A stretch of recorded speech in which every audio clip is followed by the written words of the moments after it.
우선은 강남 지역은 여러 가지로 한국의 일극이기 때문에 네. 공부하실 필요가 없다고 생각합니다. 여러분의 지역에서 일어나고 있는 택지 개발이나 재건축 재개발은 현대 한국 들어서 최초로 강남에서부터 시작된 것이 확대 재생산되고 복사되고 있는 것이기 때문에 강남에서 있었던 좋았던 경험들이나 시행착오들을 익혀두시면 여러분 지역을 이해하고 선제적으로 대응하고 나아가서 거기서 이익을 얻으려고 할 때 힌트를 많이 얻으실 수 있을 거예요.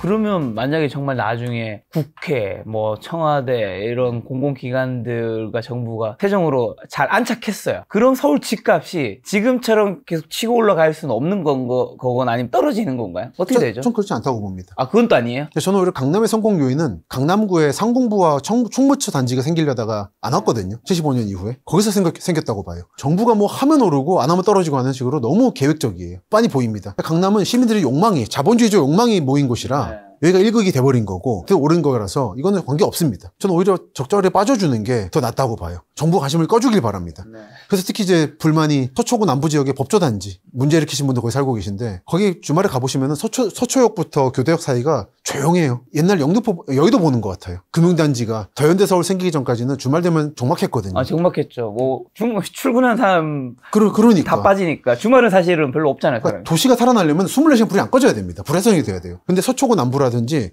과천, 세종은 옛날 여의도는 그런 느낌이었어요. 그래가지고는 도시가 살아나지 못해요. 또 오히려 빠져주길 바랍니다. 그럼 오히려 강남, 서울은 더 살아날 거예요. 저 그럼 대선 좀 여쭤보면 대선 앞두고 전국의 부동산 시장도 좀 들썩이고 있는데 장단기 거치 앞으로 부동산 시장 어떻게 요동칠 걸로 보시나요? 세종은 좀 주의하시길 바라고요. 네. 말씀드린 것처럼 세종 아파트 얘기를 많이 하는데 중앙의 경제지에서는 실제로 저 세종 자주 갑니다. 세종의 뭐 시장님이나 의회 의장님하고도 뭐 얘기도 하고 그러는데 보면은 제가 느끼는 체감은 중앙에서 보는 거랑 좀 다르다. 그건 약간 기사를 쓰기 위한 거에 가깝다. 실제로는 냉정하게 보고 있고 시장을 이렇게 안 움직이는 거고 한두 번이 아니거든요. 온다 안 온다가. 많았죠. 예. 그리고 이걸 틈타가지고 약간 그 지주조합들 움직임이 좀 보여가지고 네. 안타까운 부분이 있어요. 주의하시라는 말씀을 드리고 오히려 주목해야 되는 거는 이번 6월부터 내년 3월 사이에 지방선거가 있는데 이거는 지금 이미 지자체들이 우리 지역으로 오길 바라는 2차 공공기관 후보들을 리스트를 만들고 있습니다. 네. 이미 공약에 집어넣고 있어요. 아마 이거에 요구가 심해질 거예요. 아시겠지만 1차 공공기관 간 것도 서울로 안 돌아갑니다. 경기도로 안 돌아가고 이건 끝인 거예요. 이거 있는 거예요. 그리고 리스트가 만들어지고 후보가 정해지는 순간 이거는 아무도 되돌릴 수 없습니다. 네. 그런 지역들을 좀 눈여겨보시길 바래요. 근데 그 지역들이 저는 좀 집중되길 바라는데 아마 안 될 거고 분산될 겁니다. 그 분산되는 지역은 일정 정도의 개발 붐이 있을 겁니다. 뭐 그 돈의 상당수는 아마 서울 강남으로 몰리겠지만 안 몰리고 그 지역, 최소한 그 지역의 중심 도시에서만 머물리길 바라는 마음은 있습니다. 자, 그러면 주요 후보인 이재명 후보, 김문수 후보, 이준석 후보가 있는데 부동산 관련 정책은 좀 어떻게 보세요? 사실 정책을 안 보고 있습니다. 그 의미가 없어서. 이번 대선은 정책이 문제가 있는 선거가 아니거든요. 다른 문제 때문에 일어난 선거잖아요. 그래서 지금 이게 끝나고 이제 지역의 표라든지 결집 상황을 볼 거예요, 아마. 그리고 나서부터 나올 겁니다. 예를 들어 뭐 한 가지만 보면 이재명 후보의 공약 중에서 이제 경찰 관련 훈련기관 이전을 도와주겠다는 얘기가 있는데 그거를 충청도하고 전라도에 동시에 얘기를 해가지고 약간 요즘 논란이에요. 그러니까 아직은 정리가 안 된 상태다. 이건 동시에 너무 얘기한다는 게 무슨 말이죠? 여기도 도와주겠다, 여기도 도와주겠다예요. 아, 하나의 학교인데. 둘 다 할 수가 없는데. 할 수 없는데 1차 후보가 압축된 상태거든요. 뭐 악이나 선의의 문제가 아니라 이번 선거는 그 문제가 아니라는 거죠. 끝나고 나서 지선을 향해서 아마 좀 타깃이 조준될 거예요. 그때 아마 말씀드릴 수 있을 거다. 자, 대선이든 지선이든 다 부동산 시장과 관련이 있는데 단순히 표를 위한 공약인지 정말 현실성 있는 공약인지 판단하려면 어떤 것들 중점적으로 좀 확인해야 될까요? 방금 말씀드린 것처럼 네. 이번 대선에서 어느 지역에 누구에게 표가 얼마나 몰렸냐에 따라 달라질 겁니다. 집중적으로 몰렸으면 그 지역에 좀 힘을 실어줄 거고 또는 그래서 이 지역에 표가 좀 덜 몰렸다. 그럼 내년 지선을 위해서 그 지역의 지자체장들이라든지 압박을 많이 할 거예요. 그런 약간 정치 공학적인 걸 봐야 되는 게 중요한 것 같습니다. 그리고 하나는 그 지자체들이 이미 리스트를 만들고 있는데 우리는 뭐가 오길 바란다. 어디 오길 바란다. 네. 그것들을 잘 보셔야 될 거예요.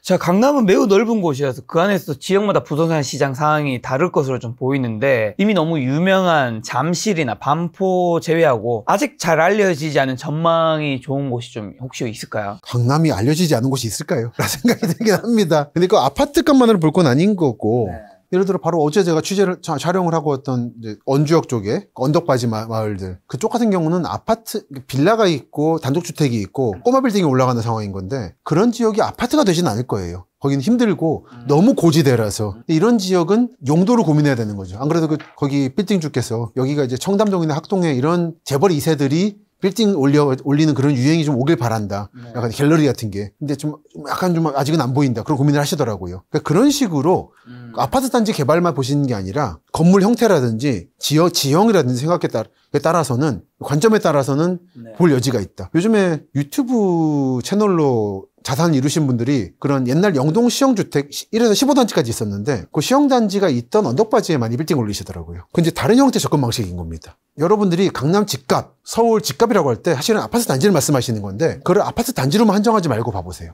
그럼 여러 가지 보입니다. 요즘 제가 많이 말씀드리고 있는 것 중 하나가 빌라도 훌륭한 주거 형태거든요. 분양 사기가 있지만 그걸 피하셔 갔을 때는 빌라에 거주하는 것도 하나의 방법이에요. 예를 들어 빌라는 어디에 거주하면 좋은가? 다 똑같은 빌라가 아니거든요. 근데 답 싸다 보면 한 가지 느껴지는 게 가톨릭 성당 있잖아요. 성당 주변 빌라는 괜찮아요. 조용합니다. 이거 경향성이 좀 보여요. 공식은 아닙니다. 경향성이 전체적으로 학교 주변이나 성당 주변의 빌라는 좀 눈여겨보시면 나쁘지 않을 거다. 그러니까 모든 사람이 강남에 몇십억짜리 아파트에 들어갈 수는 없고 들어갈 필요도 없는 겁니다. 그러니까 여러 가지 접근을 하시라. 그렇기 때문에 이 전망이란 거는 여러분의 접근 방식을 바꾸면 네. 새로운 게 보일 거다. 그러면 이제 많은 사람들이 알고 있는 강남 3구의 최고의 입지는 압구정, 반포 같은 건데 사실 반포는 한 10년 전만 해도 지금처럼 사람들에게 각인될 정도 이름은 아니었잖아요. 그렇죠. 그냥 압구정이 워낙 원탑이었고 뭐 청담이든 뭐 다른 데들 이름이 불렸는데 어느 순간 압구정, 반포가 딱 서열이 딱 매겨진 느낌이 있단 말이죠. 반포처럼 막 이제 나중에 좀 시간이 지났을 때 좀 더 지금보다 딱 치고 올라올 수 있는 동이나 구는 어디일까요? 지금 개인적인 저는 투자를 못합니다만 네. 송파구 중부지역 아파트 지구 쪽 네. 송파동 가락동 쪽 또는 수서 일원 현재 여러분들께는 압구정이 강남 항구의 원탑으로 생각되시지만 그렇죠. 개발 초기에는 구반포 주공이 최고였어요. 개발 순서가 그게 처음이었습니다. 네. 서부 이촌, 동부 이촌, 여의도 다음이 구반포였어요. 네. 그렇기 때문에 여기가 1등이었고 압구정은 후발주자였어요. 그랬다가 뒤집어진 거예요. 다시 또 뒤집어진 겁니다. 부는 움직여요. 여러분들이 운명론, 결정론 안 믿으시면 좋겠어요. 그런 게 봤을 때는 압구정, 청담이 영화가라고 믿으시면 안 됩니다. 그러니까 지금 잠실이 치고 올라오는 중이고 반포가 치고 올라왔고 또 압구정 현대와 음마가 어떻게 될지에 따라서 뒤집어질 거고 요즘은 대치, 개포 얘기 많이 하지만 80년대, 90년대에도 거기는 외곽이었거든요. 외곽이니까 학원가가 들어갔죠. 근데 뒤집어진 거고 강남구 일부 주민들은 수서 이러는 강남이 아니라는 식의 극언도 하시던데 그쪽은 수서역이 있고 삼성역부터 수서역까지의 영동도로 지하 복합개발의 핵심 지역이거든요. 아마 그런 지역도 눈여겨보시면 좋다 생각합니다. 땅의 운명은 늘 바뀝니다. 토목기술의 발달과 교통망의 발달로. 그 운명이 바뀐 게 정부 정책도 한몫을 할 텐데 하지만 저는 그것보다는 네. 교통망과 상업적인 변화에 따른 네. 보는 거죠. 그럼 정부 정책에서 서울시 토호제 올해 해제했다가 다시 묶었다 했었잖아요. 이런 것들은 좀 어떻게 보시나요? 저는 이거 그냥 지나가는 에피소드로 봅니다. 네. 저는 개인적으로 토호제를 해야 되는가에 대해서 좀 회의적인 사람인데 강남 문제 해결은 여기에 대해서 재건축이든 택지 신규 개발이든 자유를 맡겨서 자본주의 논리에 따라서 한번 끝까지 가보고 그래서 교통 대란이 일어나고 그러면 자연스럽게 정리가 된다. 여기 싫은 사람 빠져나갈 거다. 근데 정책 기반자들이 여든 야든 다 강남 살고 계셔가지고는 두 번 앞에쯤에 대통령 쪽에 있을 때 고위 정책자가 그랬죠. 내가 강남 살아봐서 아는데 그렇게 좋은 곳 아니라고. 근데 왜 사시는지 모르겠어요. 그러다 보니까 강남을 너무 사랑해요. 강남을 지금 상태로 쾌적하게 유지하려고 혈안이 되어 있습니다. 그럴 게 아니라 풀어버리라고 한번 가서 끝까지 한 100층 올려보고 뭐 살고 싶어 하잖아요. 아파트 단지로 했을 때 그러면 이제 정리가 될 거다. 전 그 단계를 한번 한국이 밟기를 바래요.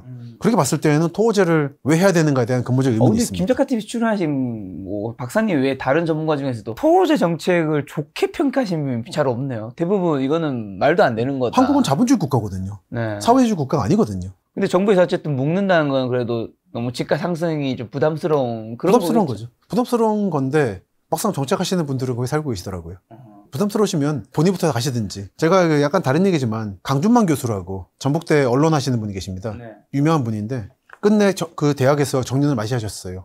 근데 그때 학생들이 그랬대요. 계속 선생님은 언제 서울 가실 거냐고. 그러니까 서울 출신인데 왔다가 가는 거예요. 학교만 찍고 그냥. 그 말을 듣고 너무 마음이 아파서 끝까지 버텼다고 자기는. 정년까지. 정말 강남시가 걱정되면은 정책 입안자분들이 내려가세요. 춘천이든 전주든 춘천과 전주를 정말 좋아합니다. 네. 근데 보면은 서울에 집이 있으면서 자꾸 정책을 지방도시나 군단위 정책을 하고 있어요. 세계 핵심 도시인 서울에 맞지 않는 정책들을 하고 그러면서 언행일치하지 않다 보니까 엉망이 된다고 봐요. 자, 강남적 삶의 양식이 잠실에서 탄생했다고 말씀해 주셨는데 네. 해당 양식이 뭐인지랑 또 이게 강남에만 국한하는 것인지 아니면 이 또한 퍼져나가는 건가요? 말씀드린 것처럼 강남의 탄생의 배경은 무슨 네. 풍수가 아니라 소양강 댐이었습니다. 소양강 댐이 만들어지면서 한강 수위가 줄어들었어요. 네.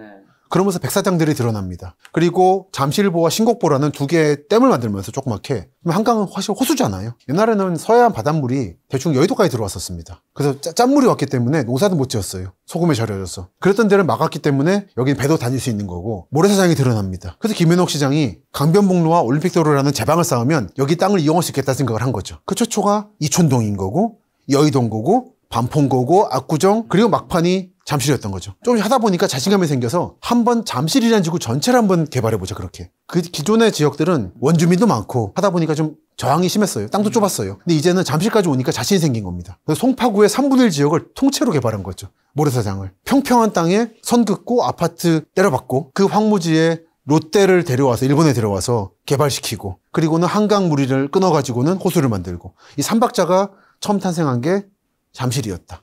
전 그래서 진정한 강남적인 그런 완성태는 서초구나 강남구가 아니라 잠실이라 말을 하고, 강남 3구를 여러분들이 그냥 강남이라 부르시면은 이런 부분을 놓치시게 되는 거죠. 네. 만약에 서초구와 강남구만 있었다면 네. 두 지역의 발전 방향은 안양 수원 방향이 됐을 거예요. 네. 경부선 라인으로. 근데 잠실이 들어오면서, 송파가 들어오면서 이 개발축이 광진부터, 원래 광진이었거든요. 광진부터 해서 성남 이쪽으로, 남쪽으로 이어지는 라인이 만들어지는. 그렇기 때문에 송파가 들어옴으로써 확장 강남이 탄생하게 되었다. 그리고 하나는 원래 타워팰리스 자리에 삼성그룹 본사가 들어올 예정이었는데 그 102층짜리 건물을 지으려다가 IMF로 무너지면서 대신 세운 게 타워팰리스거든요. 그래서 뭐 삼성전자 본사도 들어올 예정이었어요. 그 안 만들어지면서 네. 본사가 수원으로 갔죠. 이런 것들이 겹쳐서 경기도의 발전이 시작되는. 그래서 이런 광고를 봤습니다. 이게 뭔가요? 네, 삼성벨트 중요 입지, 삼성 정문 도보 1분. 아마 평택 얘기일 거예요. 하지만 정확히 알 수 없죠. 화성일 수도 있고. 근데 제가 왜 했냐면 수집한 데가 수도권전체 2호선이었어요. 그러니까 강남을 도는 2호선 라인인데 이 경기도에 광고를 하고 있는 거예요. 네. 확장남의 어떤 강남에서 실체를 보여주는 네. 그런 광고였던 거죠. 강남을 1급 도시라고 계속해서 말씀해 주셨는데, 강남이랄까 서울을 1급 도시라고. 네. 제2의 강남은 탄생하기 어려운 건가요? 그러니까 강남을 능가하는 지역은 안 나타날 것이다. 다만 강남이 확장되고 있고 네. 강남 3구가 힘을 계속 가지게 되는 건 그 배후 도시가 계속 성장하고 있기 때문이다. 그런 의미에서 강남에 버금가는 지역들은 나타날 것이다. 우리 모두 알고 있죠. 분당 판교부터 이어지는 그 지역들, 뭐 동탄 1, 2라든지, 그리고 또 최근에는 경기남부 반도체 클러스터라든지 용인의 SK라든지 만들어지면서, 또는 이천의 부발이라든지 계속해서 생겨나고 있습니다. 근데 이렇게 말씀을 드리면은 여러분들이 그러세요. 거기 알고 있는데 거기 비싸서 못 들어가지 않냐. 아마 10년 뒤에 보면 더 비싸졌을 겁니다.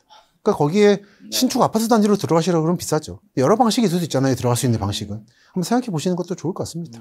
자, 강남을 주제로 책을 쓰셨는데, 이처럼 어느 한 공간 또는 도시를 꼭 집어 책을 쓰신 거는 이전에 서울 선언 이후 두 번째인 듯한데, 꼭 강남이어야만 했던 이유가 있을까요? 하나는 서울 선언을 쓸 때부터 생각했던 서울의 역사를 강북의 조선시대 때 수도 지역으로 한정하는 것에 대한 불만이 있어서 네. 번강남 지역이 서울 사람 절반이 살고 있는데 이 지역이 네. 너무 이야기에서 빠져있다라는 불만이 있었어요. 네.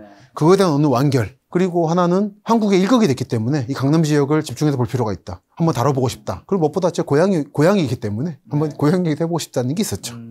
자, 이 책은 어떤 분들이 읽으면 좀 도움이 되고, 특히 강남에 살지 않는 분들이 강남을 알아야 할 이유가 있을까요? 우선은 강남 지역은 여러 가지로 한국의 일극이기 때문에 네.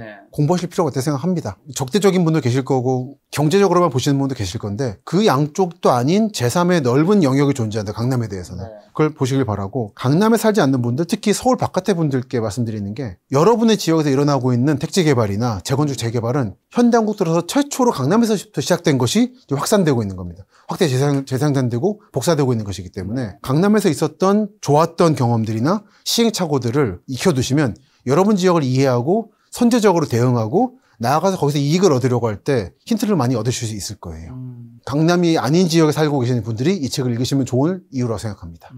자, 그럼 앞으로 뭐 100년 후 수도권에서 가장 좋은 입지 혹은 지금보다 좋아질 입지는 어디고, 앞으로 강남은 영원한가요, 그러면? 한국이 망하기를 바라지 않으신다면 아마 이 말씀, 강남이 영원할 거라고 볼 수밖에 없겠네요. 다만 강남 내에서도 부의 재배치가 일어나고 있는 거죠. 원래는 서초구의 서북쪽 끝이 중심이었다가 압구정 현대부터 시작해서 음마까지 되는 강남구 중부가 지금 중심이 돼 있죠. 하지만 다시 이동하고 있는 것 같습니다. 반포 자이로 민화되어 있는 서초구 북부라든지, 또는 영동대로 지하 복합개발 등으로 개발되고 있는 삼성부터 수서까지, 그 송파구 북부 지역이 다시 지금 이동 중이고요. 그리고 하나는 확장 강남이 어디까지 갈 것인가 문제인데, 아마 반도체 공장을 영원히 짓지 못할 거예요. 그 끝이 아마 대충 천안, 아산, 청주의 북부 지역까지, 100년까지는 모르겠고 2050년대가 되면 경기도와 충청 남북도의 경계지역 그 플러스 알파로 음성 진천 혁신도시가 있습니다. 충북 혁신도시. 네.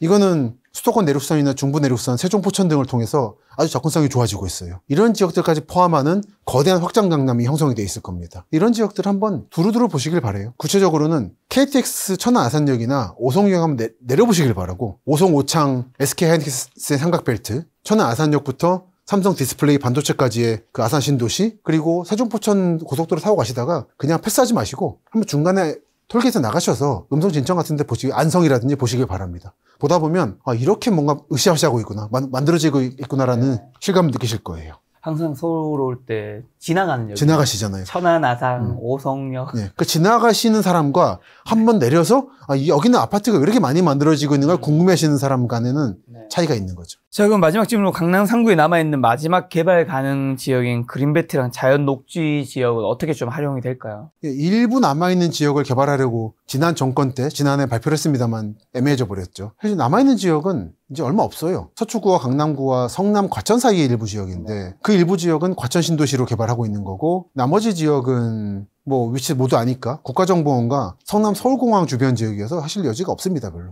거기는 아마 전원주택으로 개발하는 게 마지막? 수서역 주변 가면은 일반인들은 잘 모르시는데 꽤 조용한 전원단지들이 있는 거 아세요? 교수마을이니 쟁골마을이니 해가지고 아는 사람 압니다. 기업가 분들이 관심이 많아요. 수서역에서부터 자기 공장 입고 갈 때 편하거든요. 그런 지역들은 아마 곡자들하는 곳들인데 은곡, 자곡, 내곡, 세곡, 염곡, 그런 지역들은 아마 조용한 단지로 개발되는, 그게 아마 마지막 개발 형태일 것 같네요. 근데 1극이 이제 서울에서도 이제 강남인 건데 이런 현상이 앞으로도 계속될 거라 보시는 것 같은데, 박사님은 지방의 집값은 앞으로도 계속 그러면 힘들어지는 거겠죠? 지방으로 묶을 수 없는 게, 천안, 아산, 청주는 그럼 지방인가 할 때 그 지역들 중에서도 천안을 도시를 하나의 단위로 뭉뚱그리지 말고 KTX가 지나는 오송이라든지 경고속도로가 있는 오창이라든지 에코프로 있죠. 그리고 SK 하이닉스가 있는 복대 이쪽이라든지 그쪽은 상황이 다르다는 겁니다. 또는 천안 아산에서도 호두과자 유명한 또는 아우네 장터 있는 데 말고 역주변 이런 데를 보면은 거기는 사실상 수도권인 거고 확장 강남이에요. 제가 얼마 전에 천안역 주변 다녀왔는데 뭐 이런 겁니다. 이게 뭔가요? 한번 뒤로 돌려보시겠어요? 그래서 초록색 쪽에 GTX-C 얘기 나오고 있죠. 네, 천안역 GTX-C 개통. 전 쉽지 않다고 보긴 하는데 되면 아마 뭐 삼성까지 여기서 뭐 C 이렇게 나옵니다. GTX-C 뭐 3, 40분이면 오겠죠. 이건 그러니까 지방이라 그래도 충청도인데 사실상 강남권인 거죠. 그렇기 때문에 일괄적으로 묶을 수 없는 거다. 그래서 부산이라든지 광주 같은 경우도, 광주도 구도심은 좀 어렵습니다만 예를 들어 첨단지구는 계속 넓어지고 있고 3지구는 이제 전라남도 장성군까지 확장되고 있거든요. 그러니까 장성도 보면 군청 입구한 도심 쪽은 힘들어요. 근데 광주에 붙어있는 쪽은 개발되고 있어요. 그렇기 때문에 일괄적으로 말할 수 없고 최소한 군단위나 시단위로 내려가서 보셔야 되고, 그것도 동단위로 쪼개서 보셔야 되는 거고, 주변 지역과의 연관 내 개발을 좀 많이 하거든요. 그렇게 보셔야 된다. 지난 연말에 어디에 경매학원 쪽에 그 송년회 강연하러 갔다가 같이 강연하신 분의 말을 감명 깊게 들었는데, 경매 투자해서 이제 빌라 같은 것도 하시는 분이에요. 따박따박 월세 챙기는 분인데, 그런 월세는 사실은 시단위보다 군단위가 더 재밌다. 공장들이 군단위 많거든요. 그렇기 때문에 일괄적으로 지방은 어렵다는 식으로 말하면 안 된다는 겁니다. 관심을 우선 가지시고 들여다보세요. 그러다 보면 틈새 시장들이 존재합니다. 근데 예전에는 서울 외에도 꼭 부산에 수영구나 해운대구 이런데 고층 아파트 그런 거 하나쯤 사두는 게 막 좋은 곳 중 하나였는데, 이제는 부산이 너무 많이 저문 듯한, 옛날에 비해서는 그런 거는 앞으로도 계속 좀 이어지는 거겠죠? 그러니까 그게 잘 되다가 그놈의 1가구 1주택 때문에 그때 그거였죠. 사실 그것만 아니면 사실은 그것 때문에 정책적 문제였던 거죠. 그게 아니라면 부산의 해운대나 광안리 쪽에 살 수 있는 거죠. 다시 말씀드리지만 제 기본 입장인데 한국은 자본주의 국가입니다. 돈 있는 사람이 집을 사는 걸 막을 수는 없어요. 그리고 적당히 사주는 건 도움이 됩니다. 그러니까 부산이 전문가는 그 정책적 문제고, 지금 유력한 대선 후보께서도 아마 그 당에 계시기 때문에 조금 그 부분들을 우려하시더라고요. 근데 그건 좀 지켜봐야 될 것 같습니다. 만약에 정책이 바뀐다면 부산이라든지, 부산도 보면 요즘에 그 도심지 재개발 많이 하거든요. 대전도 그렇고. 이런 데들은 사실은 전망을 그렇게 어둡게 볼 필요는 없다 생각은 해요. 자, 박사님 오랜만에 출연하셔서 이 강남책 관련해서 이야기해 주셨는데 시청자분들에게 마지막 한마디만 해주고 가신다면요? 마지막 한마디. 네. 재밌으실 겁니다. 책이 두꺼운 게 사진이 많아서 그래요. 출판사에 한 400장 보내면서 출이라 그랬는데 다 싫으셨더라고요. 그러니까 겁먹지 마시고 사진 구경하시면서 뭐 이런 식으로 지도도 있고 하니까 칼라네요, 칼라. 칼라입니다. 그렇게 보시면 금방 보실 겁니다. 겁먹지 마시라. 많은 분들이 궁금해하시는 강남에 대해서 이 책보다 또 자세히 설명이 되어 있는 책이 또 없으리라 생각합니다. 강남에 살고 싶으신 분들, 그리고 강남을 알고 싶으신 분들은 김시덕 박사님이 이 책 보신다면 큰 도움 되리라 생각합니다. 다음번에 또 박사님 모시고 좋은 이야기 들어보도록 하겠습니다. 오늘 만난 손님은 김시덕 박사님이었습니다. 지금까지 소중한 시간 함께 해주셔서 정말 감사합니다. 오늘도 김 작가였습니다. 고생 많으셨습니다. 수고하셨습니다. 감사합니다.